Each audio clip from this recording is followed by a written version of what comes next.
Bismillahirrahmanirrahim. Assalamualaikum warahmatullahi wabarakatuh.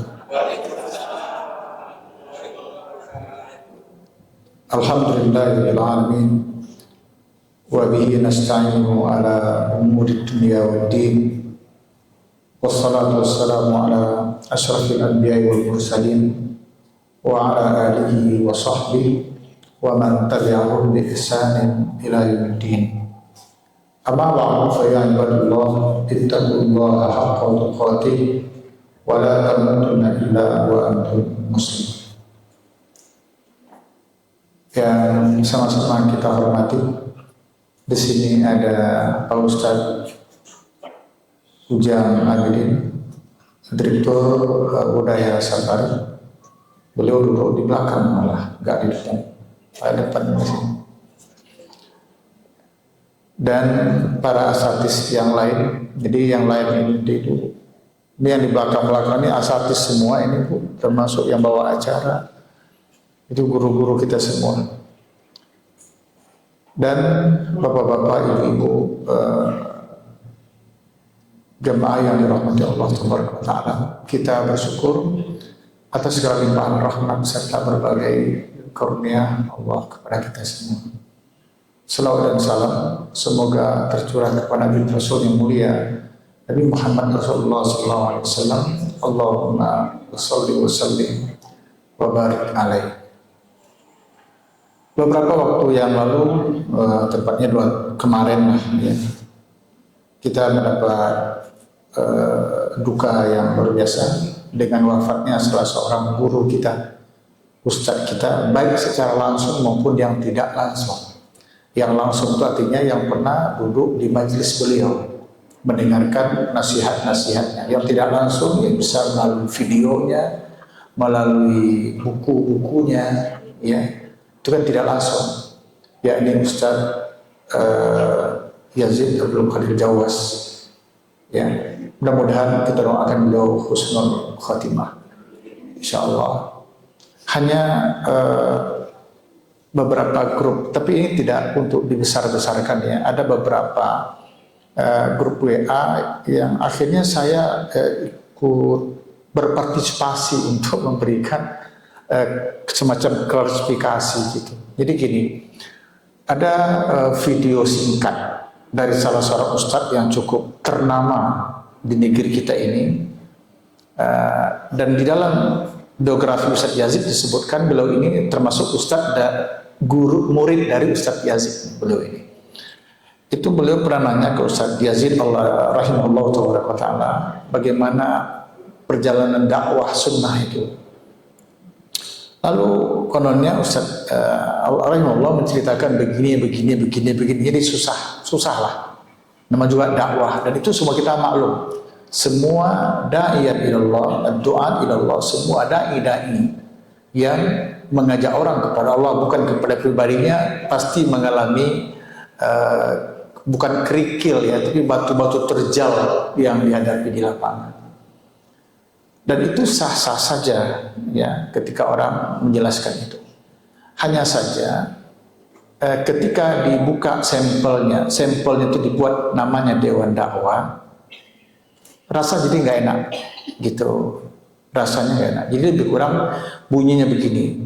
Jadi beliau rahimahullah taala menceritakan bagaimana sulitnya dulu ketika pengajian di Dewan Dakwah.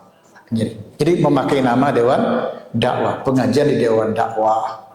Jadi beliau datang naik bus sendiri dari Bogor ke sini, kan gitu ya. Kemudian makan ke warung, ya bahkan bawa air minum pun juga gitu ya.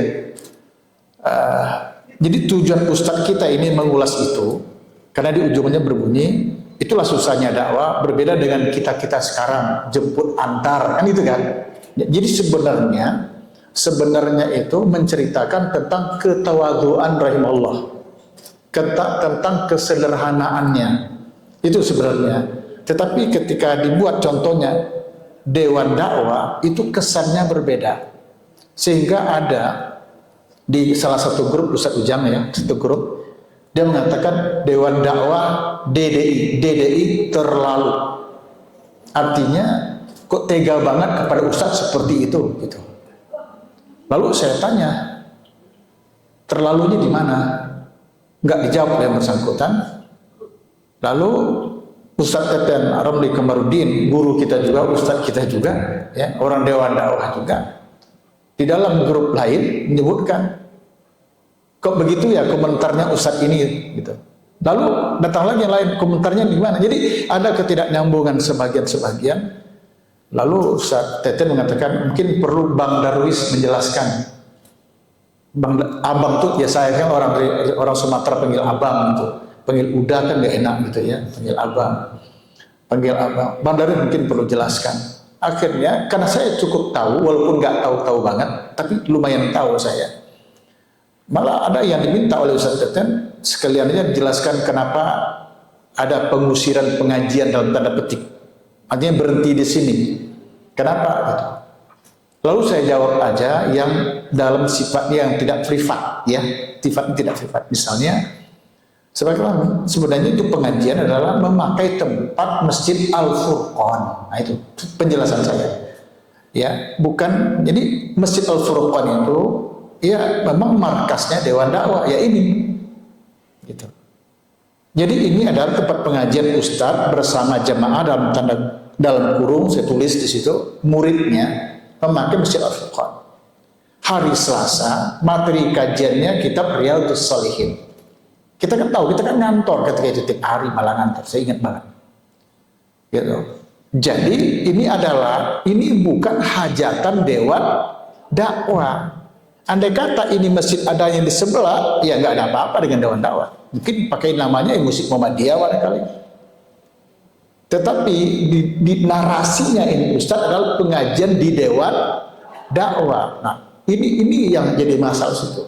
Saya yakin Ustadz kita yang terhormat ini nggak ada juga niatnya untuk mengkritik. Saya yakin lah, bukan tipe beliau juga suka mengkritikkan orang. Saya yakin. Tetapi ternyata bisa menimbulkan persepsi, ya, ada kesalahan pemahaman dalam menangkap itu. Ini udah berapa nih yang saya paham nih, yang mereka mempertanyakan. Bahkan di salah satu grup barusan tadi saya di bawah, mohon diklarifikasi oleh pihak pimpinan. Gitu. Nah, saya itu di grup Persada. Grup Persada itu Persatuan Dai Dewan Dakwah Islam Indonesia.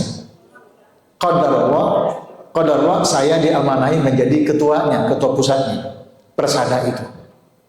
Ya, saya lanjutkan. Akhirnya itulah kerja saya menjelaskan. Sementara saya bilang di dalam WA itu, sementara beliau makan keluar, minum keluar dan bawa minum sendiri, termasuk berhentinya. Saya tidak berani pakai kata pengusiran, tapi berhentinya dari Furqan ini saya bilang terasa sangat pribadi, jadi nggak perlu saya jelaskan. Nah, di grup itu cukup ya itu saja. Artinya Dewan Dakwah nggak ada apa-apa dalam hal ini. Ini memakai Masjid Al-Furqan, qadarullah. Ya, ini markasnya Dewan Dakwah. Jadi bukan hajat Dewan Dakwah. Termasuk itu berhentinya itu pengajian di sini. Ya, pindah ke tempat lain. Saya paham itu. Tapi kan bukan tempatnya saya menjelaskan itu. Ya, tapi beliau rahimahullah tabaraka ta'ala, termasuk beliau yang Ustaz ini hafizahullah tabaraka ta'ala, adalah orang-orang baik, orang-orang soleh yang kita tidak pernah meragukan kebaikan dan kesolehan beliau. Tetapi bisa memang ya manusia bisa jadi ucapan kita menimbulkan pemahaman yang berbeda dari orang-orang lain. Oke ya, jadi ini penting saya sampaikan karena mungkin juga nanti ya video itu sampai ke ibu-ibu mungkin saja karena sangat cukup viral ya video ini. Kalau kita kan nggak ada pernah viralnya gitu, ya video kita nggak pernah ada viralnya gitu. Tapi kalau video orang-orang hebat itu kan terus sebarkan. Itulah bedanya orang hebat dengan orang tidak hebat. Nah, gitu. Baik, sekarang kita masuk ke bulan hebat. Ya, kita ngaji tentang bulan hebat gitu aja. Baik, a'udzubillahi minasyaitonir rajim. seperti yang terlihat di situ tentang keutamaan dan amalan sunnah di bulan Muharram. Untuk menjelaskan tentang keutamaan bulan ini dibandingkan bulan haram lainnya dan keutamaan bulan haram dibandingkan bulan lainnya, semuanya kan dibutuhkan dalil. Kita diajarin oleh guru-guru kita dari dulu, apapun yang kita omongin mesti ada dalilnya. Entah itu dalil dari firman Allah, Al-Quran, dari hadis-hadis Nabi yang sahih, atau dari penjelasan para sahabat, para ulama. Jadi bukan kata kita.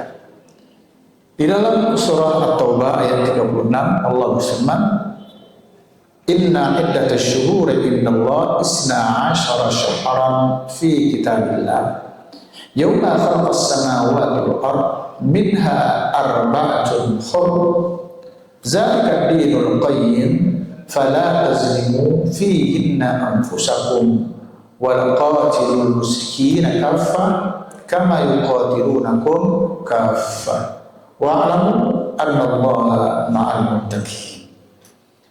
Inna iddatash syuhuri, sesungguhnya bilangan bulan, hitungan bulan, jumlah bulan indallah, di sisi Allah, berjumlah isna asyara syahran, 12 bulan. Fi kitabillah, ya, di dalam kitab Allah, yakni dalam Al-Quran, dalam ketentuan Allah. Fi kitabillah diterjemahkan di dalam ketetapan takdir Allah.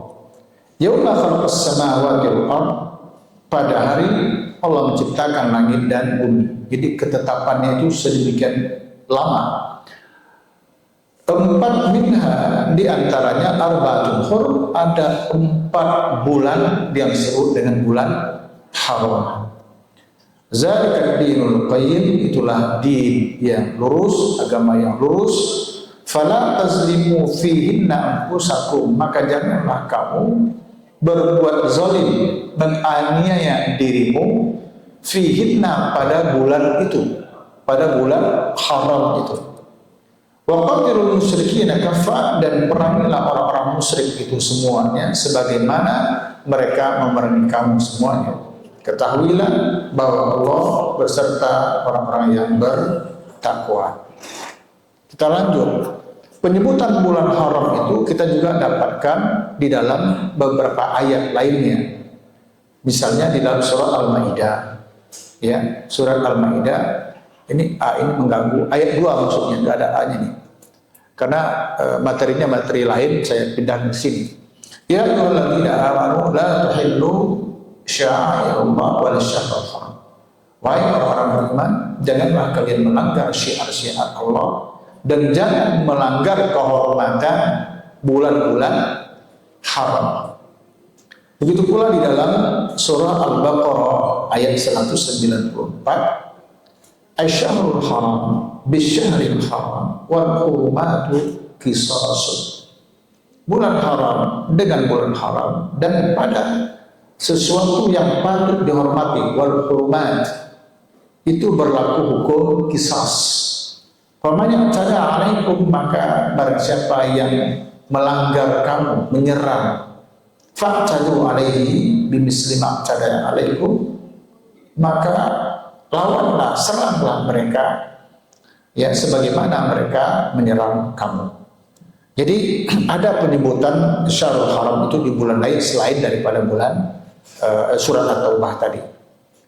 Nah, kemudian ini saya acak-acak ini ayat di dalam surat lain, Al-Baqarah 217, Allah berfirman, yas'alunaka 'anil syahril haram qitalin fi qul qitalun fihi kabir.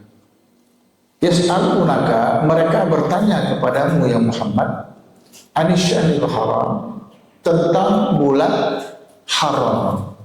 Qitalun fi, berperang. Jadi mereka bertanya kepada Muhammad tentang bulan-bulan haram, di mana pada bulan itu tidak boleh berperang. Lalu kenapa perang? Mak kenapa nih? Itu. Kul, katakan kepada mereka, qitalun fihi kabirun, Betul, berperang pada bulan haram itu kabirun, dosa besar. Namun wasaddun an sabilillah, menghalang-halangi orang dari jalan Allah, satu. Wa kufrun bihi, kafir kepada Allah, dua. Wal masjidil haram, menghalang-halangi orang untuk beribadah di Masjidil Haram, tiga. Empat, wa ikhrajul ahli minhum, mengusir penduduknya, penduduk Makkah, ya, dari Makkah, penduduk Masjidil Haram dari Makkah itu diusir. Akbaru indallah, itu lebih besar di sisi Allah dibandingkan berperang di bulan haram. Bahkan disebutkan wal fitnatu akbaru minal qatl. Bahkan fitnah di sini artinya asyirk wal kufur, yaitu syirik dan kekufuran. Kesyirikan dan kekufuran itu lebih dahsyat, lebih besar daripada pembunuhan. Ini ayat turun ada sababun nuzulnya, ada latar belakangnya ini, Bu. Jadi gini, dari masa ke masa, ya, termasuk di zaman Ibrahim alaihissalam, ya, lalu rentang waktu yang panjang menjelang hadirnya Rasul, yang kita sebut dengan masa-masa jahiliyah, itu yang namanya bulan haram, ya, yang 4 bulan itu Zulqa'dah, Zulhijjah, Muharram dan Rajab, itu betul-betul mereka hormati. Jadi kalau mereka berperang, katakanlah ini misalnya perang nih, ya, kita ambil dari Rajab, ya, Rajab, Sya'ban, Ramadan itu perang. Sya'ban mereka berperang, Ramadan berperang, Syawal berperang, Zulqa'dah istirahat, Zulhijjah istirahat. Masa kita apa? Gencatan senjata. Muharram gencatan senjata. Setelah Muharram apa? Safar. Perang dilanjutkan. Terus begitu. Safar, Rabiul Awal, Rabiul Akhir, Rabiul Akhir, Rajab stop. Sabat, dan begitulah seterusnya. Nah, pada satu ketika itu orang musyrik pernah dibunuh oleh salah seorang sahabat, itu terjadi pada bulan Rajab. Terjadi pada bulan Rajab. Akhirnya mereka komplain. Kalau bahasa kitanya, nah lo gimana nih? Katanya agama benar, katanya agama yang lurus, katanya agama yang menghormati bulan-bulan haram, tapi nyatanya kalian membunuh kami di bulan Rajab. Bulan Rajab itu bulan haram, gimana dong? Nah, gitulah bentuk dialognya. Iya. Jadi yang mereka tanyakan itu bukan bertanya hukum berperang di bulan haram, bukan. Mereka udah tahu bahwa berperang di bulan haram itu dosanya besar, nggak boleh dilanggar. Tapi justru mereka mempertanyakan kejadian di saat kaum muslimin membunuh salah seorang musyrik yang terjadi di bulan Rajab, dan Rajab adalah satu di antara bulan haram. Jadi mereka mempertanyakan eksistensi keyakinan agama kita. Bisa kan dipahami seperti itu? Jadi mereka bertanya padamu tentang bulan haram, itu maksud bulan haram itu ya seperti itu, bukan dalam arti hukum berperangnya, tapi ngapain kamu langgar tuh, gimana tuh? Nah gitu. Kenapa kalian langgar? Kata Allah kepada Rasul, "Qul," katakan kepada mereka, sampaikan kepada mereka ya Muhammad, kita lumpihi kabir. Akui saja, akui bahwa kita mau berperang membunuh di bulan haram itu memang kabirun, dosanya besar. Katakan. Jadi Allah memerintahkan Rasul untuk mengakui kalau membunuh di bulan haram itu dosanya besar. Sampaikan kepada mereka, akui saja. Tapi, nah ini nih, ajukan kepada mereka. Pertama, wasaddun an sabilillah, perilaku kalian yang menghalang-halangi orang untuk beriman kepada Allah. Tengok, ya, bagaimana perilaku mereka, orang-orang kafir musyrik dan sebagainya, kaum muslimin. Jadi satu, wasaddun an sabilillah, literalnya apa? Menghalang-halangi orang dari jalan Allah. Orang mau beriman dilarang, dicegah, disiksa. Satu, wa kufrun bihi, kekufuran kalian kepada Allah. Kalian kan kufur, nggak beriman kalau tidak bertauhid kepada Allah. Dua. Tiga, Wal Masjidil Haram, kalian menghalang-halangi orang untuk beribadah al Masjidil Haram karena kalian menganggap Islam itu milik kalian. Ya, kalian yang berkuasa. Lalu orang-orang yang beriman mau beribadah kalian halangi, kalian siksa. 3. Keempat, wa ikhraju ahlihi minhu, bahkan kalian mengusir penduduknya dari situ. Ingat Nabi berapa tahun Nabi diboikot, diusir bersama para sahabatnya, tidak ada di Mekah. Ingat kita kisah sejarahnya bagaimana ini? Ya. Di lembah Bani Hashim hampir 3 tahun di situ. Sampai di antara mereka sudah memakan dedaunan. Paham kan? Nah, katakan kepada mereka ya Muhammad bahwa berperang di bulan haram itu memang dosanya besar. Akui itu. Oke? Tetapi kalian menghalang-halangi orang beriman. Kalian kafir kepada Allah. Kalian menghalangi orang beribadah di Masjidil Haram. Bahkan kalian mengusir orang-orang beriman sekalipun mereka orang-orang Masjidil Haram. Kalian usir. Perbuatan kalian itu akbaru indallah.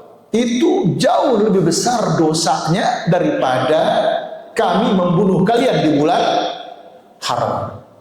Maka dikatakan wal fitnatu akbaru minal qatl. Fitnah, kesyirikan kalian, kekufuran kalian itu jauh lebih besar, lebih buruk daripada melakukan pembunuhan. Paham? Nah, jadi pernah terjadi komplain dari mereka. Oke, kita lanjutkan berikutnya. Sekarang apa saja nama bulan-bulan haram itu? Tadi ibu-ibu sudah hafal ya, sudah hafal. Tapi karena ada hadisnya ya, kan kita ngomong pengen ada hadisnya, ini hadisnya gitu aja. Di dalam hadis sahih dikeluarkan oleh Imam Bukhari dan Muslim disebutkan Rasulullah SAW pernah bersabda, Inna zaman qad istadar. Sesungguhnya zaman, ya waktu itu telah berjalan alih, telah berputar. Kahayatihi yawma khalaqas samawati wal ardh, sebagaimana perjalanan awalnya ketika Allah menciptakan langit dan bumi. As-sanatu isna asyara syahran. 1 tahun itu berjumlah 12 bulan. Minha diantaranya arba'atun hurum, 4 bulan haram. Salasun mutawadiyatun, 3 berturut-turut. Apa itu? Zulqa'dah, Zulhijjah, Muharram. Ya. Kemudian dan Rajab Mudhar alladzi baina Jumadi wa Sa'ban, dan Rajab antara Jumadi dan bulan Sa'ban. Bapak Ibu jemaah berbahagia, kalau kita membaca ceritanya itu nama bulan itu ada nama-namanya, ada artinya. Zulqa'dah itu literally ini kan yang mempunyai tempat duduk. Itu maksudnya adalah istirahat. Kalau baca sarahnya itu mereka istirahat. Bulan Zulqa'dah itu mereka beristirahat. Ya, bahasa lainnya apa? Gencatan senjata. Kenapa? Untuk persiapan melaksanakan ibadah haji yang disebutkan ya'tuna min kulli fajjin amik, di mana kalau musim haji itu mereka datang dari berbagai penjuru pelosok negeri. Nah, karena itulah hadirin berbahagia, menariknya ini kenapa bulan Syawal termasuk bulan haji? Kan ada ayatnya al-hajju asyhurum ma'lumatun. Haji itu ada pada beberapa bulan yang sudah ditentukan. Apa aja yang dikatakan bulan haji? Syawal, Zulqa'dah, dan Zulhijjah. Loh, Syawal kok termasuk? Iya. Bapak-bapak, ibu-ibu yang dulu umrah di akhir Ramadan, kemudian pada tanggal 1 Syawal sebelum pulang ke Indonesia itu tanggal 2 Syawal umrah dia. Bukan di Ramadan ya, tapi di Syawal. Maka umrah itu bisa menjadi umrah haji tamattu. Nanti ketika tanggal 9 Zulhijjah boleh langsung ke Arafah untuk wukuf itu. Tapi kalau hajinya di akhir Ramadan belum masuk Syawal, enggak masuk. Oke, nah di bulan Syawal mereka masih berperang nih, kembali kepada cerita. Tapi di bulan Zulqa'dah mereka tidak berperang. Kenapa? Karena di bulan Dzulqa'dah, bahkan di Syawal itu sendiri, itu orang-orang yang datang dari berbagai penjuru negeri sudah mulai ramai-ramai datang ke kota Makkah. Untuk apa? Tujuan pertama untuk berhaji. Tujuan berikutnya apa? Ya dagang. Jangan lupa. Orang Makkah itu hidupnya dari dagang. Kalau Madinah, Yasrib di kala itu hidupnya dari tani. Makkah kan dari dagang. Tani dari mana? Mau tanam apa? Orang batu sekeliling.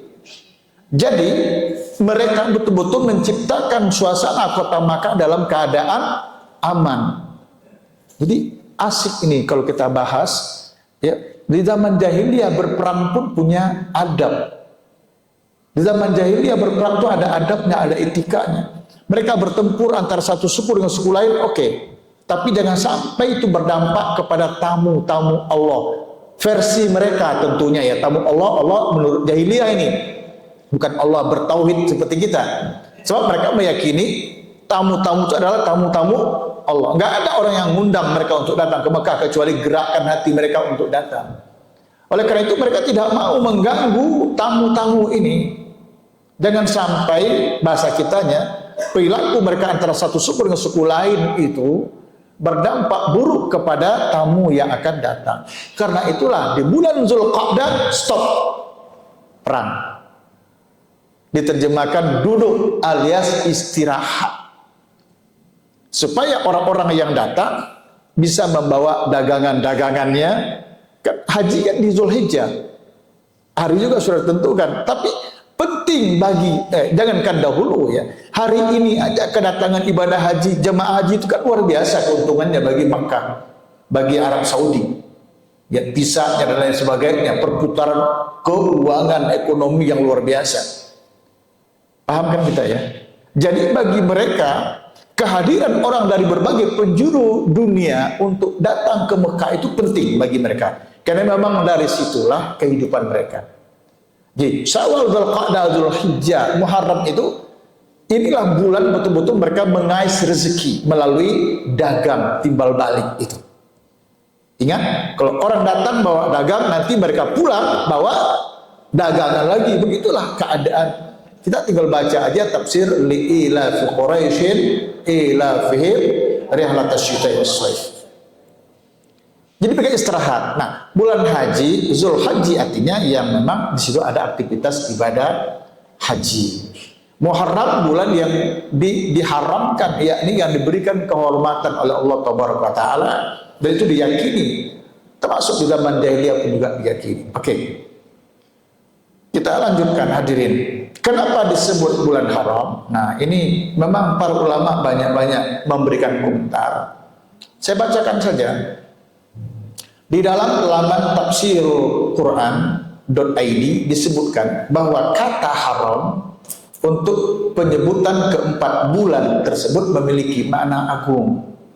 Artinya keempat bulan haram tersebut memiliki keagungan yang lebih bila dibandingkan dengan bulan-bulan yang lain. Berarti ada 8 tuh yang bukan bulan haram.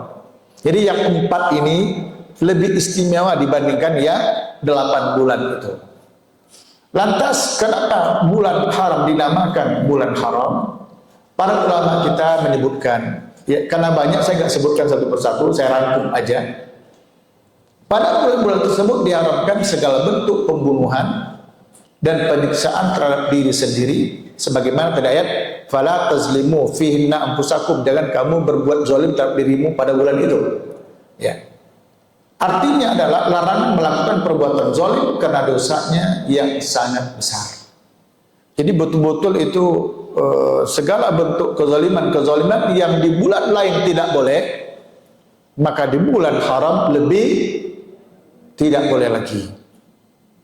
Kedua, pada bulan-bulan haram tersebut yang 4 bulan tadi, segala bentuk amalan akan dilipat gandakan pahalanya oleh Allah. Begitu pula dengan perbuatan haram yang akan memiliki dosa juga yang lebih besar. Jadi di bulan haram, Dzulqa'dah, Dzulhijjah, Muharram dan Rajab itu, kalau berbuat baik pahalanya gede, kalau berbuat dosa pahalanya besar. Nah, jadi kalau berbuat baik pahalanya gede, berbuat buruk pahalanya besar. Keutamaan bulan Muharram. Nah, baru nih kita nih keutamaan bulan. Tadi kan bulan haram, sekarang bulan Muharramnya. Lebih, jadi gitu Bu, kita membahas sesuatu umum dulu, terus merucut. Nah, gitu bahasanya, supaya nggak susah. Ini model belajar di kampung, kayak gitu Bu. Awalnya begini, gitu ya. Terus, jadi pola dakwah itu ada begini. Awalnya begini, itu judul. Ngembang, kemudian gerucut. Ada lagi yang tadi yang tak kemana-mana lebar, ujung-ujungnya kesimpulan gitu. Nah, yang paling susah ngikutinnya itu adalah awalnya sedikit, kemudian ujungnya merawang kemana-mana tuh. Diminta kepada kita ngambil kesimpulan sendiri. Itu lebih susah. Baik. Keutamaan bulan Muharram ini dapat dilihat dari apa yang telah dilakukan oleh generasi terbaik dari umat ini, disebut dengan salafus saleh. Hal ini sebagaimana yang disampaikan oleh Imam As-Suyuti, ini salah satu ini. Ada juga dalam kitab Al-Lataif oleh Imam Ibnu Al-Jauziyah. Ini yang saya ambil dari kitab tafsirnya As-Suyuti Ad-Durrul Mansur. Beliau menukil perkataan Abu Usman An-Nahdi. Siapa itu Abu Usman An-Nahdi? Beliau salah seorang tabi'in, generasi kedua setelah Rasul sahabat tabi'in. Nah, Abu Usman An-Nahdi ini adalah generasi tabi'in. Apa pengakuan beliau? Kanu adalah dulu, generasi dulu, orang-orang dulu, sahabat, para tabi'in juga, yu'azzimuna salasa asaratin. Disebutkan mereka sangat mengagungkan 3 waktu dari 10 hari yang al-awwal pertama. Pertama apa? Seperti ini, al-asrul awal min al-muharram.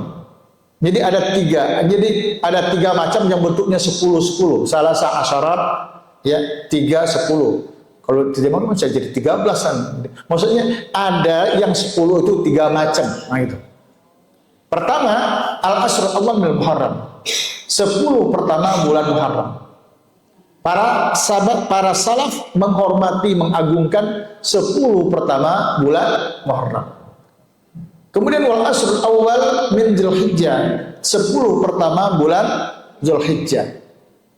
Wal asru al akhir min Ramadhan, dan 10 terakhir di bulan Ramadan. Jadi ulama-ulama dulu, kalau beliau ini adalah tabi'in, berarti yang diceritakannya apa? Sahabat. Jadi para sahabat itu dulu sangat mengagungkannya. Tentu saja mengagungkan ini bukan dengan nabuk gendang di mana-mana, pasang lampu kalau di kampung lo obor, bukan itu. Tapi mengagungkannya dengan aktivitas ibadah yang ditingkatkan. Oke. Itu dalil kita. Ini seorang tabi'in. Apa? Ada 3, 10 Muharram pertama, 10 Zulhijjah pertama, dan 10 terakhir Ramadan. Nah, sekarang barulah sesuai dengan judul. Amalan apa yang bisa kita lakukan? Ya.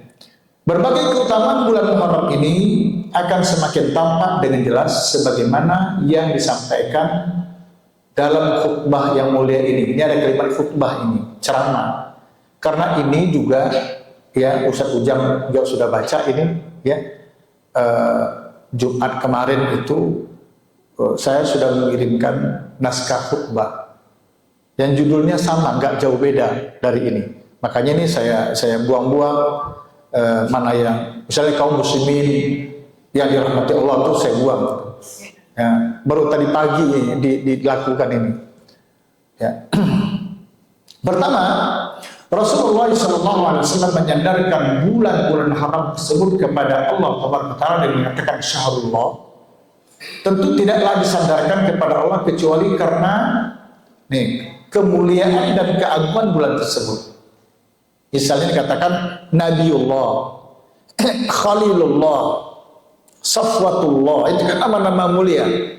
Karena kemuliaannya disandarkan kepada Allah.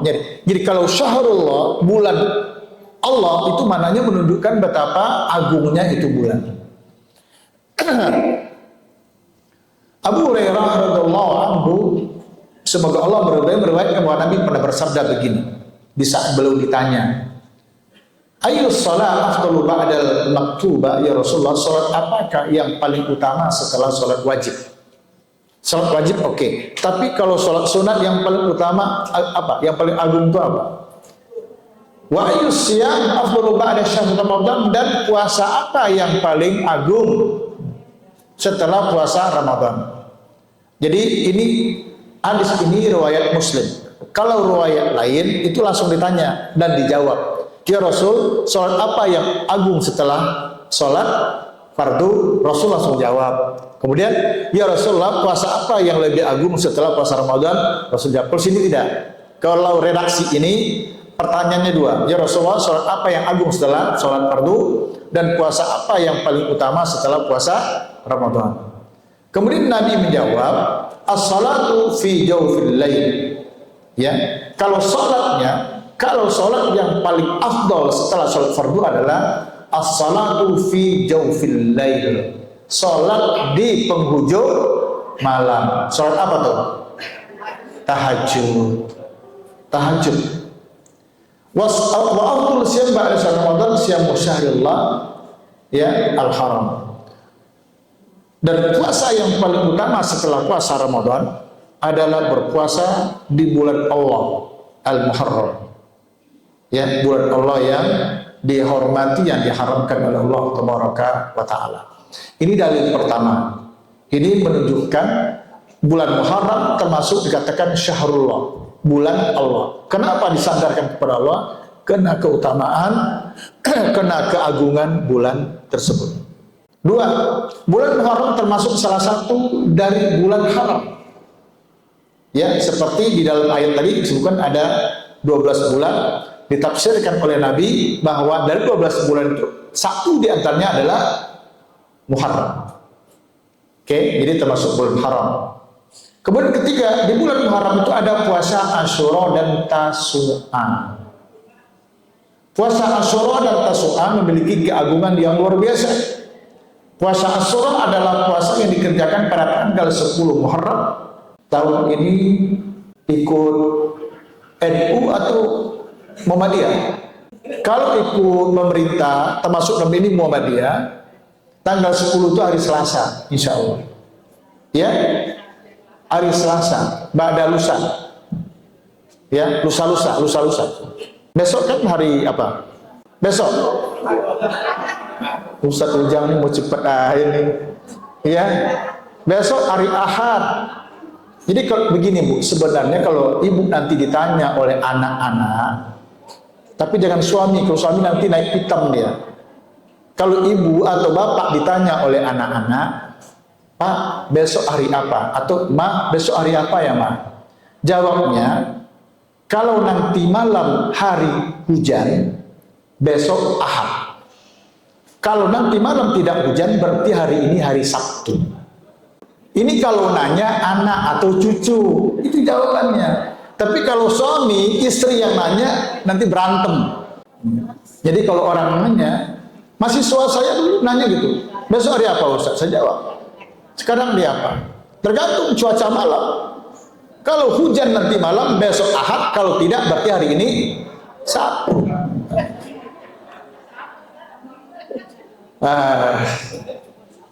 Oh ya, ada cerita sedikit. Ada di antara bapak ibu yang bisa membaca Arab Melayu. Arab tapi bahasanya bahasa Indonesia. Di Arab Melayu itu ada beberapa huruf Arab yang orang Arab nggak punya.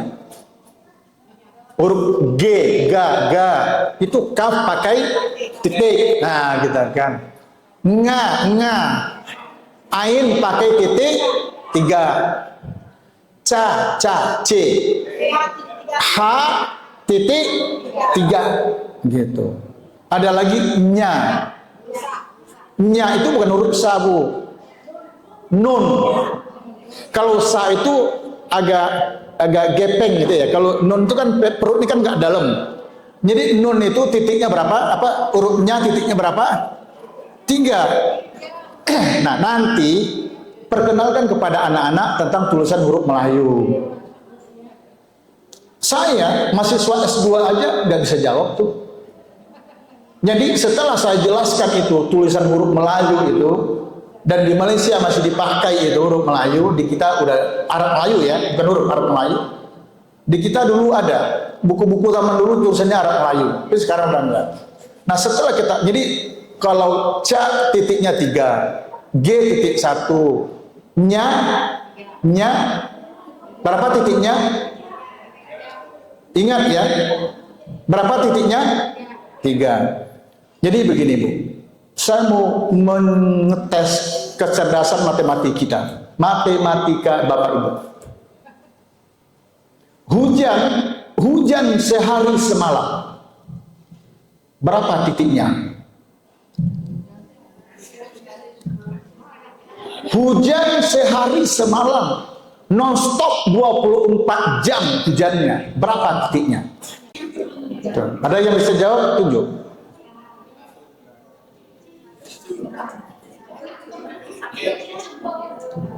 Tuh kan? Saya ulang soalnya. Hujan selama 24 jam non-stop sehari semalam. Berapa titiknya?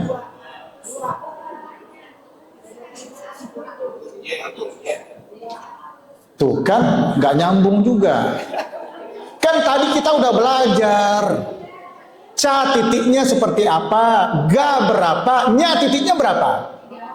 Tuh, yang saya tanya apa? Yang saya tanya apa? Salah, yang saya tanya titiknya.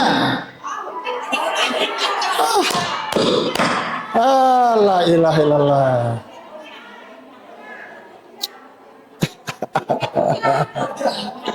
Nggak pernah saya mengatakan titik hujan. Saya mengatakan hujan sehari semalam 24 jam, dengar non-stop, lama tuh hujan. Berapa titiknya?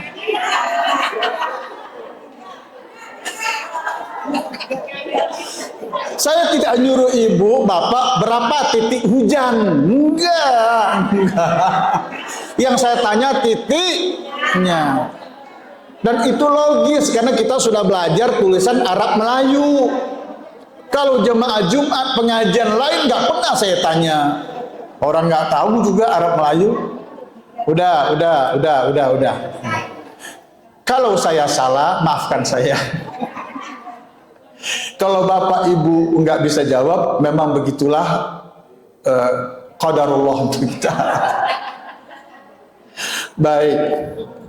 Kita lanjutkan. Itu mainan menjelang tidur. Tebak-tebakan menjelang tidur. Nah, jangan dikira Rasulullah itu tidak pernah bercanda. Pernah nggak membaca riwayat hadis? Rasul kan nanya Aisyah, kamu udah khatam Quran belum? Mau tidur kan? Hah? Gimana khotamnya ya Rasul?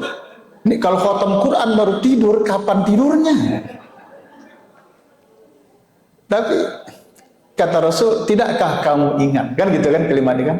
Tidakkah kamu tahu bahwa Qul huwallahu ahad itu sulusul Quran? Surah Al-Ikhlas itu nilainya seberapa? Sepertiga Al-Quran. 3 kali dibaca, selesai. Itu pertanyaannya siapa yang bertanya? Rasul kepada Aisyah. Guyon nggak tuh? Guyon, tapi ada ibadahnya. Setelah itu Rasul nanya lagi, kamu nggak bersalawat kepada nabimu? Ada bukan Aisyah dengan manjat mengatakan, iya salawat segala, ini kan di samping gue, kan gitu kan. Ya Rasul jawab, ini kan suamimu. Perintah salawat itu kepada siapa? Nabimu. Oh iya ya, paham nggak tuh? Paham tuh. Jadi perintah salawat itu kepada Nabi, bukan kepada suaminya. Qadarullah, suaminya Nabi, itu aja bedanya. Gitu kan. Paham kan? Oke, udah terlanjutin. Ntar banyak lagi yang lain-lain. Nah, jadi kata Nabi sallallahu alaihi wasallam, "Syamu yaumi Arafah. Inni ahtasibu 'ala Allah ayukaffiras sana allati qablaha." Puasa Arafah, sungguhnya aku berharap, kata Nabi, kiranya Allah menghapuskan dosa 1 tahun sebelumnya. Berarti 1 tahun yang lalu. Oke? Sedangkan wasanatal lati ba'dahu, dan puasa 1 tahun, dosa 1 tahun ke depannya. Wasyamu yaumi Asyura, dan puasa pada hari Asyura tanggal berapa? 10 Zulhijjah. Inni ahtasibu 'ala Allah, aku berharap kepada Allah, ayukaffir sana allati qablaha, bisa menebus atau menghapus dosa 1 tahun yang lalu. Itu keagungannya puasa 10 Muharram. Kalau Arafah menebus 1 tahun sebelum dan 1 tahun ke depan. Kalau Asyura 1 tahun yang lalu. Lalu, nah ini ada tulisan kecil nih, kebaca ya. Imam Syafi'i rahimahullah ta'ala, begitu juga Imam An-Nawawi, semoga Allah merahmatinya, mereka berdua mengatakan kaum muslimin sunnah berpuasa pada tanggal 10 Muharram. Kenapa? Karena Rasulullah sudah mengerjakan puasa pada tanggal 10 itu. Begitu pula sunnah berpuasa pada tanggal 9 Muharram. Karena Nabi SAW telah berniat untuk mempuasakannya, sekalipun ya beliau telah wafat sebelum sempat mengerjakannya. Jadi gini, ketika di Madinah Rasulullah itu mengerjakan puasa Asyura. Lalu sahabat-sahabat yang asli Madinah yang kita kenal dengan Muhajirin atau Ansar? Kalau Madinah Ansar, kalau Muhajirin yang datang dari Mekah.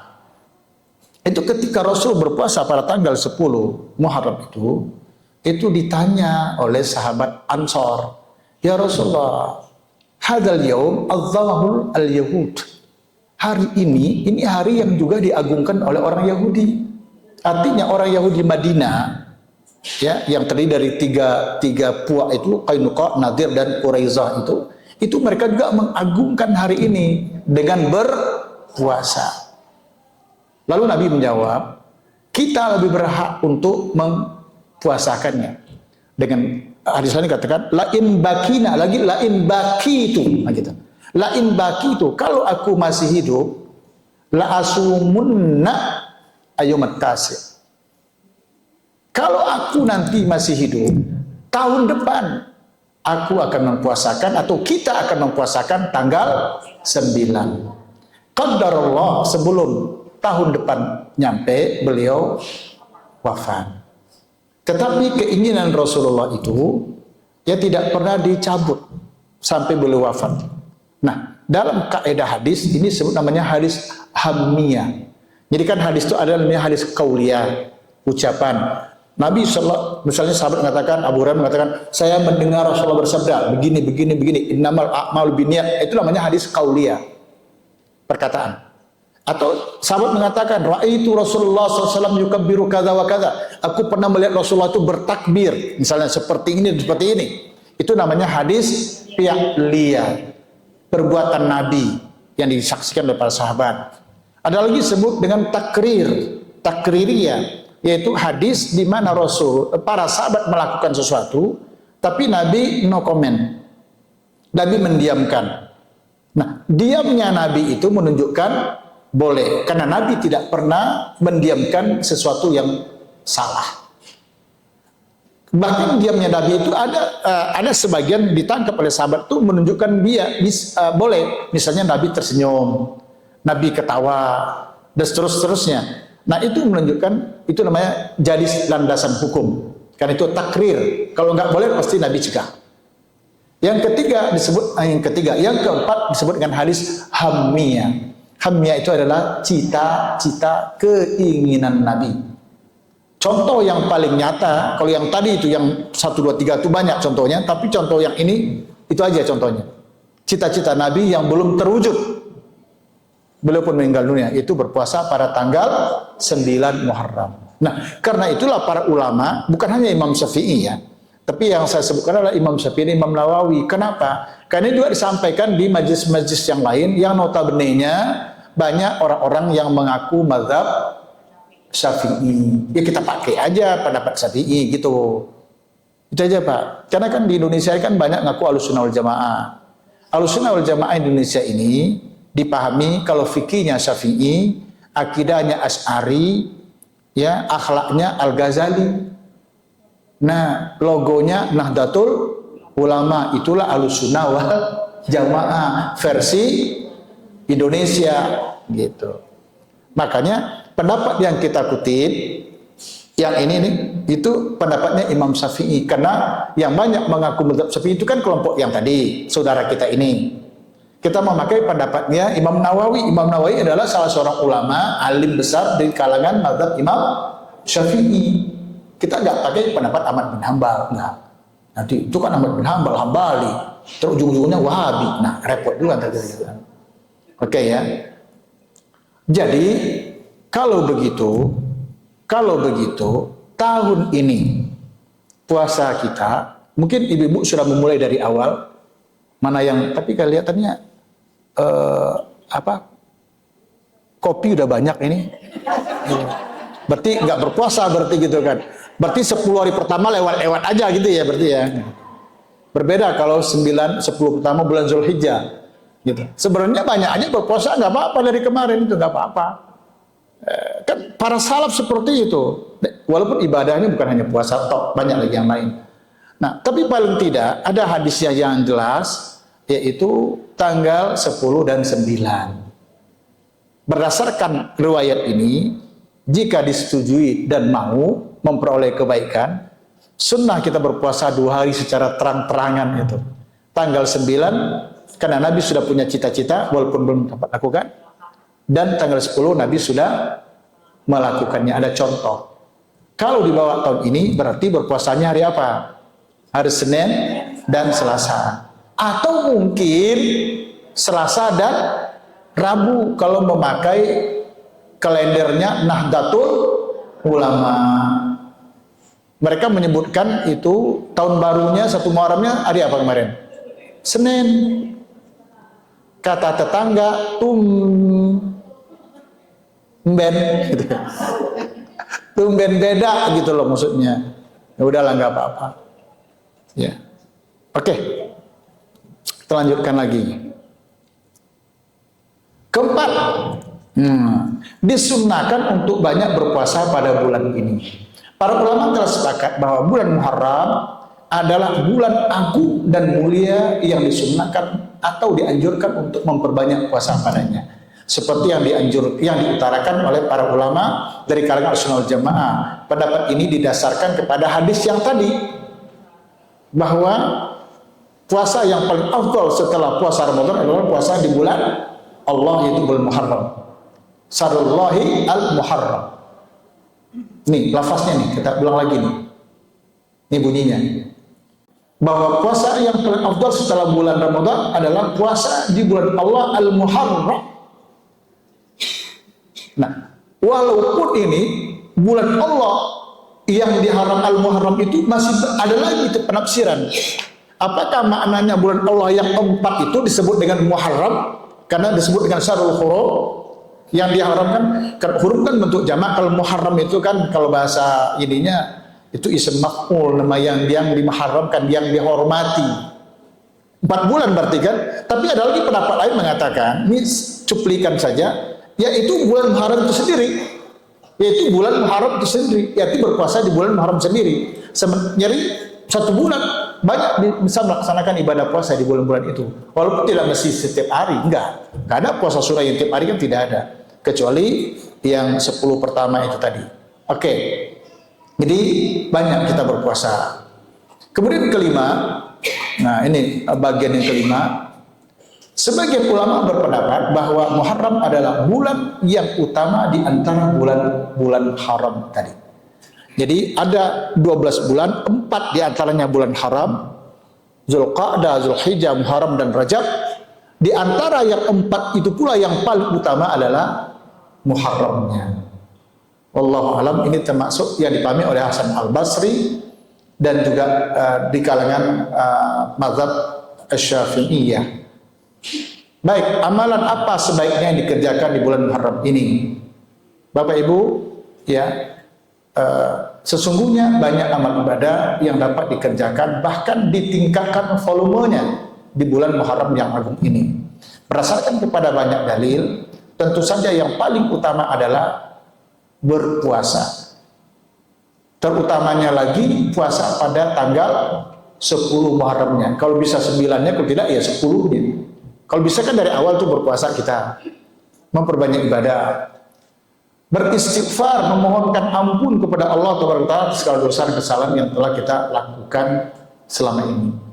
Termasuk Bapak Ibu, ya, ini bukan hadis ya yang saya dapatkan, bukan, tapi penjelasan para ulama. Di bulan Muharram itu adalah bulan seharusnya bersukarianya para istri. Kenapa demikian? Karena suami dianjurkan untuk membahagiakan, memberikan hal-hal yang banyak menyenangkan istrinya di bulan Muharram. Kan ada hadisnya, 1 dinar diinfakkan kepada fakir miskin. 1 dinar, kalau kita mungkin 100.000 aja ya, 1 dinar itu lebih 2 juta misalnya nih. 100.000 ke fakir miskin, 100.000 untuk berjihad, dikirim tuh ke Gaza. 100.000 diberikan kepada istri. Mana pahalanya yang gede?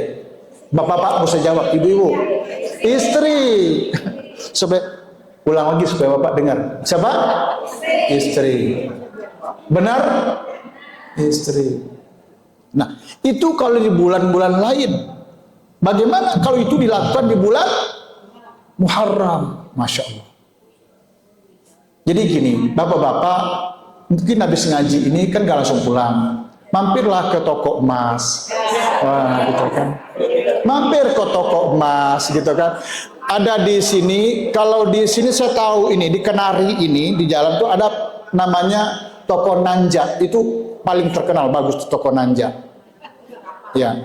Atau nanti ke Cikini, yang lebih dekat ke Cikini itu ada itu. Nanti bawalah suami istri pulang ngaji ke toko-toko emas.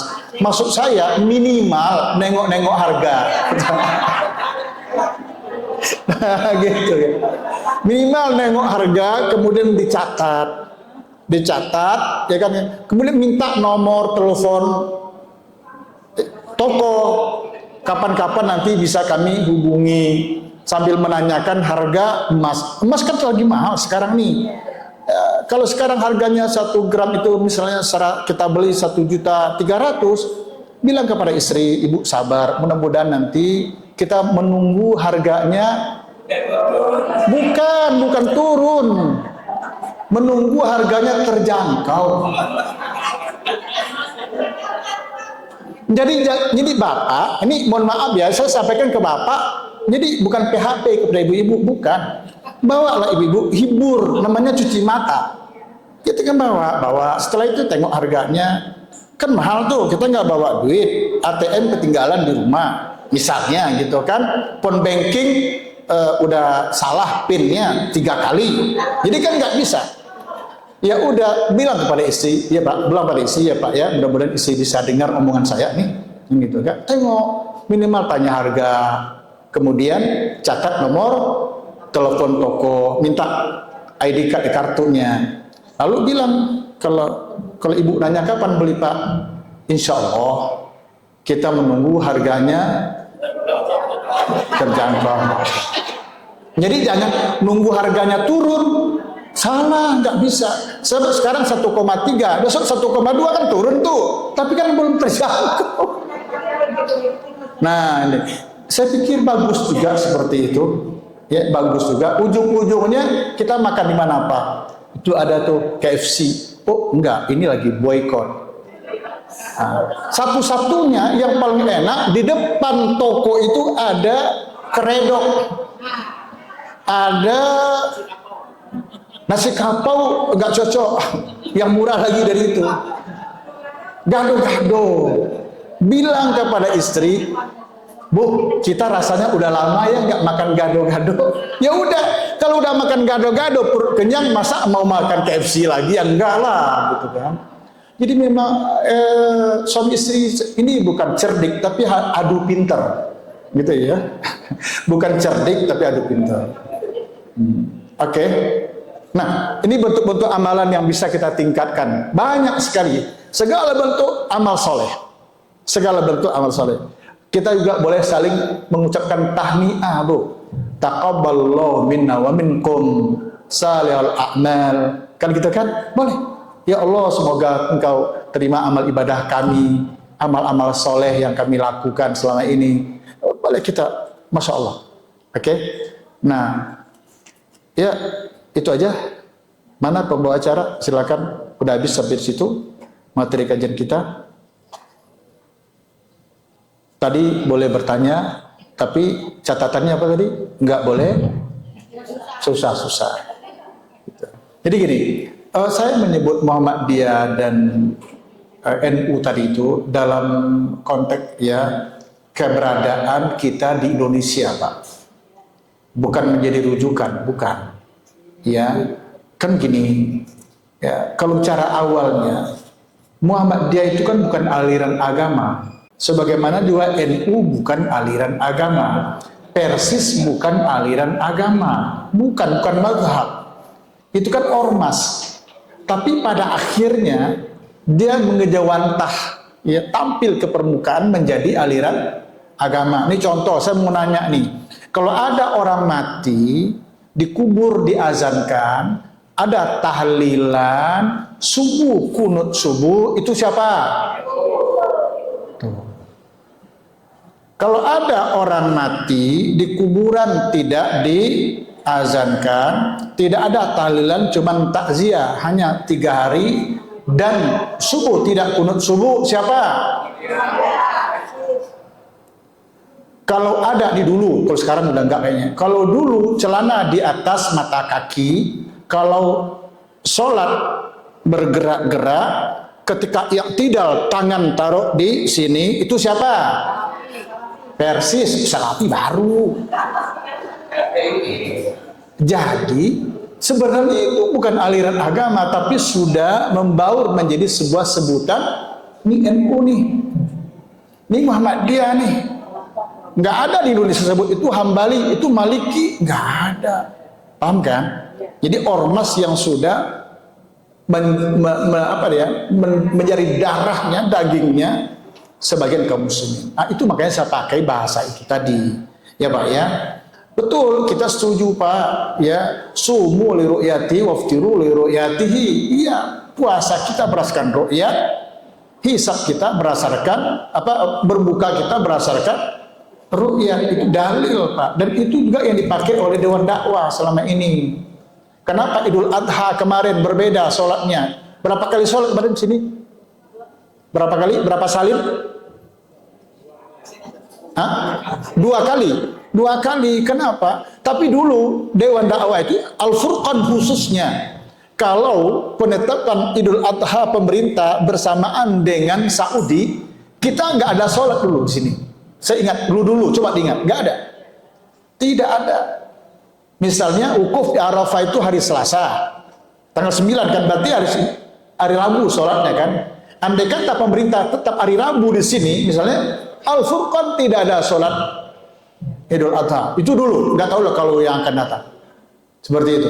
Tetapi kalau wukuf di Arafah hari Selasa, pemerintah di sini melakukan sholatnya hari Kamis, paham kan? Maka Al-Furqan melakukan sholat hari Selasa. Untuk apa? Menampung kaum muslimin. Bahkan dulu pernah sampai 3 kali salin tuh di sini.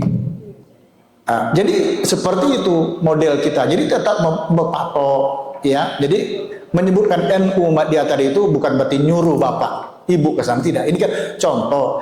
Karena qadarullah, ada kebetulan qadarullah tahun ini itu NU, ya, hisabnya, ru'yatnya itu berbeda dengan pemerintah. Padahal selama ini NU pemerintah NU, kan gitu kan? Selama ini kan itu yang mampir.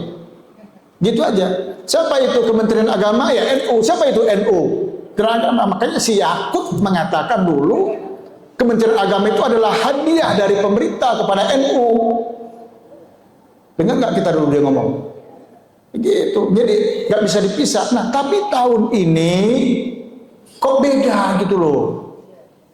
Pemerintah menetapkan tanggal 1 Muharram hari Ahad, NU hasil hisabnya hari Senin.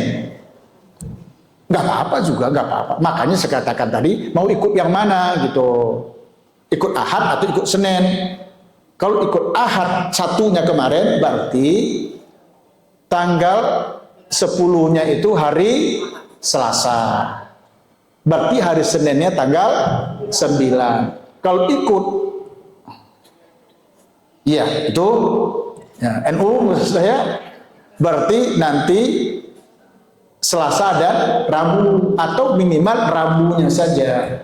Wallahu a'lam bishawab. Satu, yang kedua, ya karena Bapak sudah menyatakan menghibahkan, ya terlepas sekarang kayaknya nggak dipakai, gitu kan, nggak dilanjutkan pemakaiannya, lalu Bapak ambil, ya boleh aja, asalkan supaya tidak salah paham nanti dengan orang yang ada di situ, beritahu aja kepada beberapa orang, kalau buku ini saya tarik lagi, saya berikan atau saya baca, kan di sini kan tidak bermanfaat, nggak ada faedahnya, nggak dibaca orang. Buku itu manfaatnya kan kalau dibaca, gitu.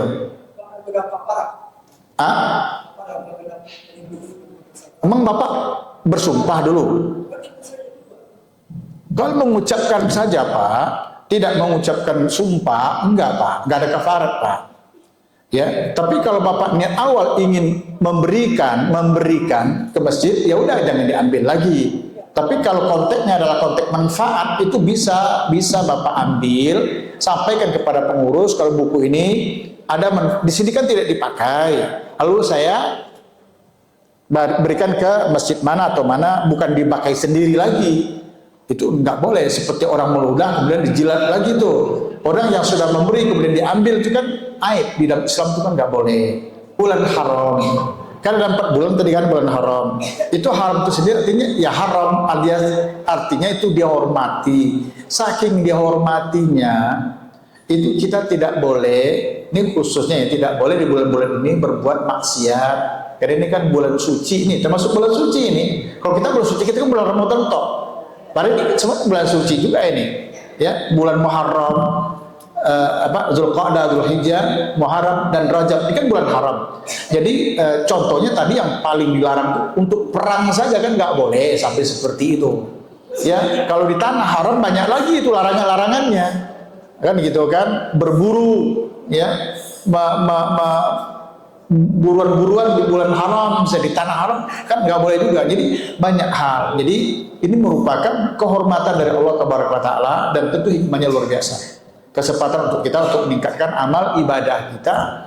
Ya kalau nggak puasa ya tilawah Quran kita lah, ya infak sedekah kita lah, kan gitu kan. Itu tadi apa yang udah penuh belum? Oh, ini bulan Muharram nih gitu kan. Gitu kan, infak sedekah gitu kan, diperbanyak, perbanyak, ya. Nah, kemudian yang kedua tadi apa? Tamattu. Jadi gini, haji itu kan ada 3 Bu, ya ada 3. Ada haji tamattu, ada haji qiran, ada haji ifrad, ya. Ini sederhananya aja ini. Haji tamattu adalah ibadah haji yang didahului dengan umroh terlebih dahulu. Orang Indonesia itu hampir mi'atul mi'ah, hampir 100% itu hajinya adalah haji tamattu. Ya. Karena baik gelombang awal kan ke Madinah dulu. Habis itu 8-9 hari mereka balik ke Mekah. Memulai ihramnya di miqat mereka di Bir Ali atau Abyar Ali. Ya, Zulhulaifah nama hadisnya. Zulhulaifah. Orang kita bilang apa namanya? Bir Ali. Sehingga seolah-olah dulu Ali itu punya pabrik bir di situ. Nih, parah nih orang kita nih. Nah, lalu kan umrah sampai ke Mekah, lalu umrah kudum. Itu sekaligus untuk umrah untuk hajinya nanti. Nah, sampai di Mekah ngapain lagi kan? Apalagi yang haji reguler kan berapa puluh hari lagi tuh? Bisa 25 hari lagi kan? Barangkali ada 25 hari lagi itu menjelang hajinya itu, atau 20 hari menjelang haji. Ngapain aja itu di Mekah? Ya udah beribadah aja, nggak ada ibadah-ibadah lain. Bagi sebagian orang ada lagi umroh, dia itu urusan lain lah. Kan, tapi sebagian kita kan tidak. Nunggu pas nanti tanggal ini yang taktis saja ya, tanggal 9 Zulhijjah kita ihram dari miqat, dari rumah kita ihram, langsung niatkan itu untuk haji sekalian. Kemana? Ke Arafah. Cukup itu aja. Umrohnya sudah kemarin. Nah kan gitu kan, itu namanya haji tamattu. Termasuk umroh ini, maaf nih, ada saudara kita yang sebagai TKI. TKI itu kan tenaga kerja, bisa jadi pegawai kementerian Kemenlu mereka di sana. Pas datang bulan Syawal, mereka apalagi yang bekerja sebagai TKW atau apa itu kan, mereka datang di Mekah. Kalau di Jeddah agak kejauhan, tapi kalau di daerah Mekah ada sekitarnya, itu mereka jadi TKW. Pas datang tuh mereka umroh dulu. Setelah umroh, mereka balik ke rumah majikannya, melanjutkan pekerjaan. Nanti tanggal 9 Zulhijjah itu majikan mengizinkan untuk haji, berangkat ke Arafah. Itu haji tamattu itu, karena haji lebih duluan. Kalau haji qiran, di mana umroh dan haji itu dikerjaan bersamaan dengan segala konsekuensinya aja lah ya. Ini contohnya. Kalau haji ifrat itu hajinya saja, dia ihramnya itu haji saja, tidak ada umrohnya. Nanti setelah haji selesai, biasanya kalau dia belum pulang ke tanah air, nanti dia umroh belakangnya. Dia bisa lakukan itu. Jadi tidak ada umroh, dia tidak berkaitan dengan pelaksanaan ibadah hajinya. Hajinya murni haji, namanya haji ifrad. Nah, maka menurut sahabat Ibnu Umar, yang Ibnu Abbas, yang terbaik itu untuk ukuran kita adalah haji tamattu. Karena haji itulah yang relatif lebih mudah dikerjakan. Wallahu a'lam bishawab. Gitu ya, Bu. Jadi umroh yang sore nilainya sama dengan haji tamattu. Oh, tidak. Kalau umrohnya itu sudah kalau dia haji nanti terhitung. Jadi kalau dia haji nanti cukup umroh tadi itu, kemudian dia langsung haji. Tapi kalau haji tamattu ya tidak, karena nggak haji, kan belum haji dia. Kan belum haji, dia baru umroh aja kan. Jadi nggak sama nilai dengan haji tamattu. Berbeda kalau umroh di bulan Ramadan, pahalanya sama dengan melaksanakan ibadah haji, itu ada habisnya. Kan ada umroh nih, mau di awal Ramadan, di tengah Ramadan, di akhir Ramadan, dia umroh kan banyak nih. Budaya safari tinggal daftar aja ke sana, di Haji Safari, murah kok. Oke, jadi tetap nilai umrohnya, andai kata dia mau berhaji, cukup nanti datang haji saja. Tapi pahalanya tidak sama dengan tamattu, karena namanya juga dia belum haji. Berbeda kalau umroh di bulan Ramadan, pahalanya kal hajj, seperti haji gitu. Wallahu a'lam bishawab. Jadi terima kasih pada Abu Baidah. Masih ada pertanyaan lagi?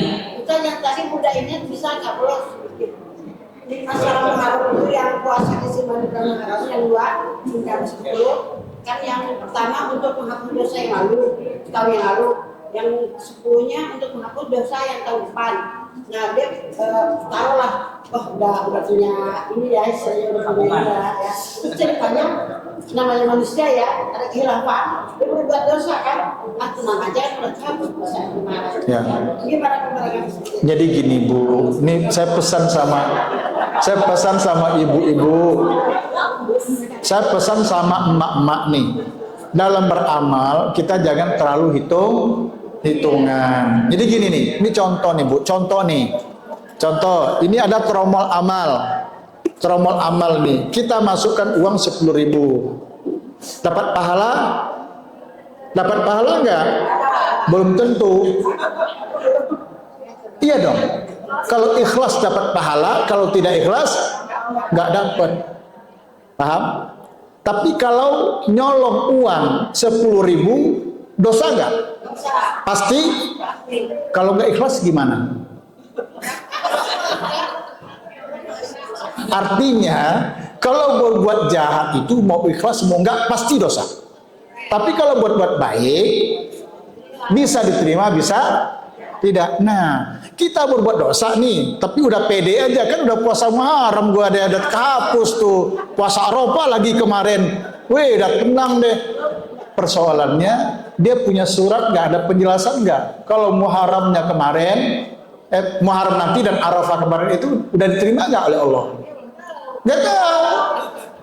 Sementara dosa dibuat pasti dosa, kesalahan pasti dosa. Oleh karena itu jangan terlalu mengandalkan itu. Kata Nabi sallallahu alaihi wasallam, la yadkhulu ahadukum al-jannata bi'amalihi. Gak ada satupun kalian yang masuk surga itu karena amalan semata. Gak ada. Wala anta ya Rasulullah, Aisyah nanya, apakah anda juga begitu ya Rasulullah? Iya, termasuk saya. Gak ada satupun yang masuk surga karena amal semata. Illa, untuk aku kata Nabi, illa ayataghammadani Allahu birahmah.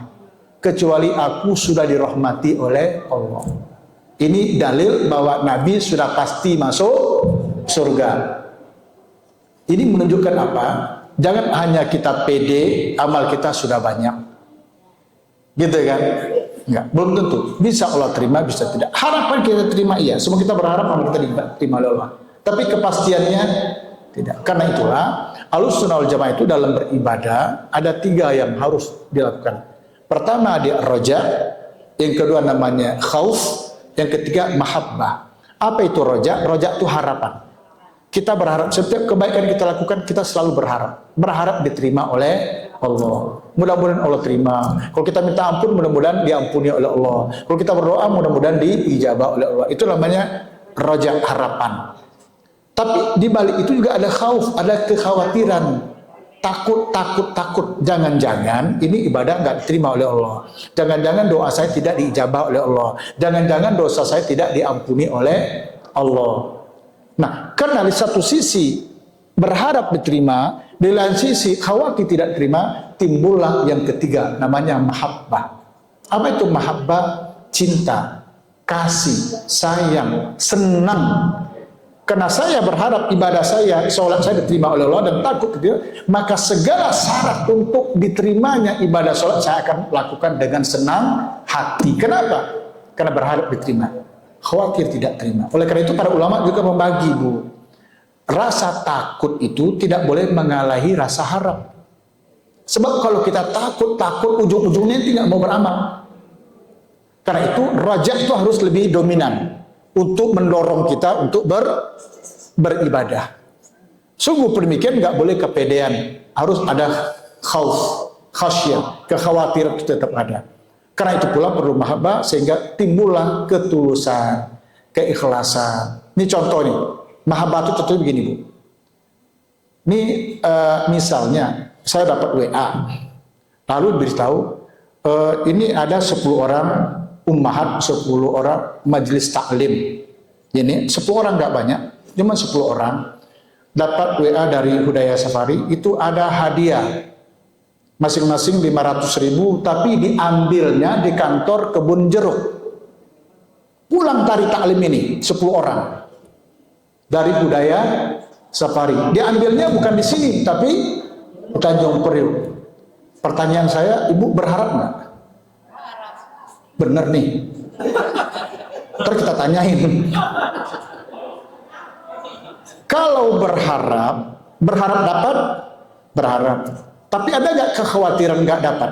Karena nama belum disebutkan. Kalau ibu berangkat ke sana, yang dapat berapa? 10. Berarti bisa ibu dapat, bisa tidak. Ini ada berapa ini? Ada 30 orang? Tak ada 40 orang nih. Yang dapat berapa? 10. Masing-masing berharap nggak? Ada nggak masing-masing juga khawatir nggak dapat? Tapi syarat mengambilnya ke Kebun Jeruk. Jauh nggak Kebun Jeruk? Tapi ibu mau ke sana? Mau ke sana, artinya itulah yang disebut dengan mahabbah. Jadi harap tadi itu berharap dapat, takut tidak dapat, maka apapun ke sana akan dilakukan dengan senang hati. Walaupun kita harus naik Grab misalnya nih, naik motor, nenek-nenek naik motor bodoh amat kan gitu kan gitu, paham nggak? Nah, jadi ibadah yang dilakukan dengan harapan diterima, takut tidak diterima, akan dilakukan dengan mahabbah. Makanya orang yang takut kepada Allah, bangun malam, bangun jam 3, setengah 3 itu sebenarnya kan berat. Secara manusiawi berat nggak jam segitu bangun? Tetapi insya Allah rasa takut dan rasa harap itulah yang membuat seseorang dimudahkan Allah untuk bangun pada jam-jam di saat enaknya itu tidur. Wallahu a'lam bishawab. Kami bersedia Pak untuk tanya. Assalamualaikum warahmatullahi wabarakatuh. Waalaikumsalam. Saya Kusnadi. Pertanyaannya singkat saja, Ustaz. Pertama yang saya di tempat saya, terus saya pertanyakan, acara seperti itu apa dibuatkan? Karena menurut yang saya dengar, kebiasaan atau adat atau budaya seperti itu biasanya dilakukan oleh orang-orang kafir. Pasar, obor, dan sebagainya. Satu. Yang kedua, berhubungan dengan masalah Muharram dan itu, bagaimana perbandingannya dengan bulan Ramadan. Bulan Ramadan itu tidak jatuh bulan haram, tapi bulan istimewa. Mohon penjelasan. Assalamualaikum warahmatullahi wabarakatuh. Masya Allah, waalaikumsalam. Pertanyaannya pendek, kata Bapak. Ada dua, panjang jadinya. Saya juga pernah mendapatkan seperti itu. Pertanyaan dari jamaah pernah juga itu. Pak Ustadz, saya nanya simple aja. Tolong jelaskan bagaimana sholat Nabi secara ringkas. Itu kan panjang kaifiat sholat Nabi itu.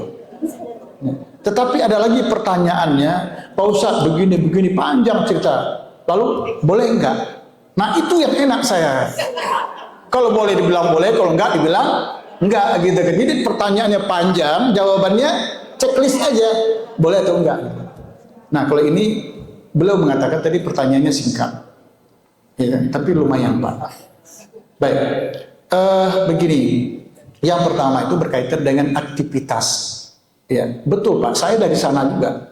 Di kampung tuh kita malah bulan Muharram itu identik dengan bulan anak yatim. Betul? Buat buburnya bubur kacang hijau plus pakai apem serabi. Ya. Ada namanya di kampung saya kenduri apem. Kenduri. Jadi kenduri rumah-rumah itu undang orang tapi makannya bukan nasi tapi apem serabi. Enak emang sih enak, kecuali orang yang kena gula. Nah itu aja kan. Nah itu diundang tuh anak yatim. Gitu. Jadi macam-macam. Bahkan kalau anak-anak mudanya di kampung itu, tapi dulu sekarang udah nggak ada, nggak laku. Itu kita membuat meriam dari bambu, diledakkan itu. Ya, itu dulu, sekarang udah nggak ada. Apalagi yang dibuat pakai obor, malam-malam tuh takbir. Pada malam 10 Maret itu takbir. Kampung saya kan kecil, Bu. Kampung saya hanya 500 jiwa. Bukan 500 kakak ya, 500 jiwa. Jadi kampung kami itu kiri kanannya hutan, kesininya sungai, banyak buayanya, ke daratnya hutan, banyak harimaunya. Itu kampung saya. Jadi saya ini alhamdulillah umur yang agak panjang, kesisa nggak ketangkap harimau, gitu aja sih. Jadi alhamdulillah umur panjang gitu. Jadi karena umur panjang nggak ketangkap harimau. Jadi kampung kecil kita itu sekeliling kampung. Takbiran kita, takbir, Allahu Akbar, bawa obor. Ada yang bawa senter dilarang enggak pakai obor. Udah, sampai di pojok kampung itu azan. Jadi ada 4 itu tuh. Azan sampai sana azan baru pulang. Sekalian azan tolak bala. Itulah perilaku orang tua kita dulu. Saya tidak ingin mengatakan itu salah, karena memang begitulah keadaannya ilmu mereka di waktu itu. Tapi hari ini dengan sendirinya yang seperti itu hilang. Dengan seperti itu udah gak ada lagi sekarang. Ya, jadi memang kalau perayaan-perayaan dalam bentuk hanya perayaan, tidak berkaitan dengan agama, ya, tadi pakai obor, anak-anak ada macam-macam. Ya silakan saja Pak, itu kebiasaan-kebiasaan ada pada masyarakat, ya, tidak berkaitan dengan keyakinan dan tidak ada juga unsur-unsur syiriknya. Bagusnya bagaimana? Bagusnya ya nggak ada, bagusnya nggak usah. Kan sekarang begini, ulang tahun hukumnya apa? Nah kan gitu kan, selamat ulang tahun haram, tapi ke barakallahu fi umrik boleh. Nah apa bedanya? Kan gitu kan, ulang tahun. Saya dengar, nah ada kue ulang tahun. Ulang tahun dari mana nih? Tertulis di situ, barakallahu fi umrik. Semoga Allah memberkahi umurmu. Oh, bukan ulang tahun, tapi syukuran. Yang nggak ada cuma untuk lilin doang. Ada seorang ibu Saya rada-rada protes, ngapain saya bilang, anak-anak dikasih ulang tahun. Begini Ustaz, sekedar mengingatkan saya, 20 tahun yang lalu saya pernah meregang nyawa. Ya, di saat melahirkan dia. Lemes saya kalau itu jawabannya. Paham nggak? 25 tahun yang lalu saya mempertaruhkan nyawa saya kepada Allah di saat melahirkan dia. Sekarang sudah tumbuh besar dan berkembang. Apa salah? Gitu kalimat, apa salah? Gitu. Lagi juga di kuenya tulisnya apa tadi? Barakallahu fi umrik. Bukan selamat ulang tahun. Mana salahnya Ustaz? Ya udah, saya nggak jawab. Wallahi saya nggak jawab. Udah. Ya udah, yang penting saya nggak lakukan itu, digaji. Yang penting saya nggak lakukan itu. Nah, jadi memang itu ya Pak, kebiasaan-kebiasaan seperti itu, ya insya Allah nggak apa-apa, karena tidak berkeyakinan. Tapi sebaiknya nggak usah mubazir. Bid'ah itu ruang lingkupnya agama Pak, ya ruang lingkupnya agama. Yang kedua tentang keutamaan bulan Muharram. Lalu bagaimana dengan bulan Ramadan? Kenapa tidak dimasukkan? Nah, kalau pertanyaan kenapa bulan Ramadan tidak masuk bulan Haram, pastinya itu Allah lah yang paling tahu. Karena Allah yang menyebutkan seperti itu, Rasul yang menjelaskannya. Ini hadis tadi ini, ya bahwa Rasul menyebutkan bulan Muharram itu, ini tadi ya, ini kan, itu hadisnya, hadis Sahih Bukhari Muslim. Mau apa lagi kita? Mau apa lagi gitu ya? Mau begitu keadaannya.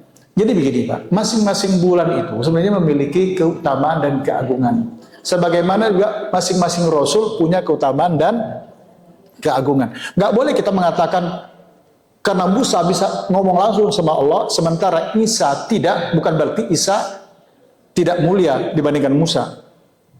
Gitu. Bukan berarti Ibrahim lebih hebat dari yang lain. Tidak. Jadi masing-masing mereka tilkar rusul. Tilka rusul faddalna ba'dahum ala ba'din. Rasul-rasul itu kami berikan kelebihan sebagian mereka atas sebagian yang lain. Allah tidak menyebutkan kekurangan, tapi ada kelebihannya. Demikian juga bulan. Bulan, hari juga sama. Ya, masing-masing punya keutamaan. Hari yang 7 itu masing-masing keutamaan. Hanya di kalangan jahiliyah hari Selasa dianggap hari naas, hari yang kurang membahagiakan. Kalau bulan di kalangan jahiliyah itu bulan Safar. Bulan Safar itu dianggap bulan yang banyak masalah. Diidentikan dengan bulan yang mendatangkan mudarat yang tidak baik. Mindsetnya udah negatif aja kalau bulan Safar. Kalau dulu di kampung, kalau ada anak-anak manjat kelapa, bulan Safar itu nenek-nenek ingatkan, hati-hati anak, ini bulan Safar. Kalau kita manjat mangga, manjat duku di kampung itu diingatkan oleh nenek-nenek, hati-hati, ini bulan Safar, ini hari Jumat. Itu masih ada, ya. Wallahu a'lam bishawab. Ketika Rasul pernah ditanya oleh sahabat, mana yang lebih mulia, wukuf di Arafah daripada malam Lailatul Qadar? Itu aja. Wukuf di Arafah itu kan dosa kan diampuni semuanya oleh Allah Taala. Kalau malam Lailatul Qadar itu beribadah lebih baik daripada 1000 bulan, 83 tahun beribadah kita. Siapa yang bisa beribadah sejauh itu? Jawaban Nabi apa? Kalau siangnya itu wukuf di Arafah lebih mulia dari siangnya Lailatul Qadar. Jadi ini tanggal 9 Zulhijjah. Hari ini tanggal 9 Zulhijjah. Berarti malamnya kapan? Tadi. Karena malamnya kita kan masuknya kan maghrib. Oke? Coba ingat dulu nih. Kalau hari ini tanggal 9 Zulhijjah, berarti tadi malam adalah malamnya. Malam 9 Zulhijjah. Tadi malam. Siangnya hari ini. Nah, kalau malam Lailatul Qadar, tadi malam Lailatul Qadar, siangnya ini adalah siangnya Lailatul Qadar. Tapi kan malam disebutkan. Kata Nabi, kalau siangnya diadu, yaitu hari wukuf di Arafahnya harinya, dengan hari Lailatul Qadar harinya, maka Arafah lebih mulia. Tapi kalau malamnya yang diadu, malam 9 Zulhijjah dengan malam Lailatul Qadar, maka malam Lailatul Qadar itu lebih mulia.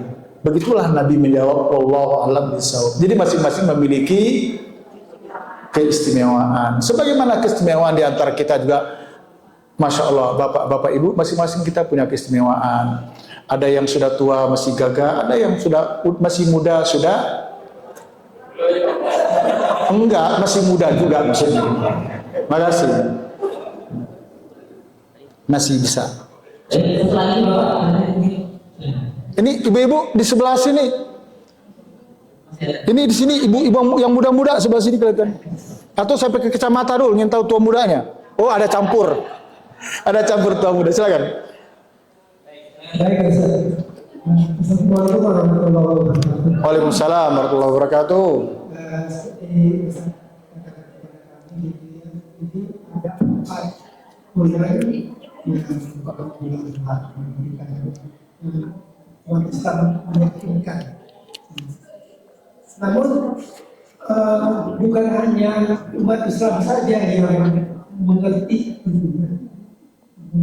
bahwa bulan ini bulan yang dimuliakan, dan ada pandangan-pandangan juga, gitu ya, sehingga ini jadi suatu senjata bagi mereka terhadap penyerangan kepada kita di Islam. Artinya gini ya, kalau kita pahami ya, atau kita lihat dari sejarah atau sering kita lihat juga kejadian waktu di Palestina juga begitu, ya kan? Maaf nih, saya akan menambah sedikit.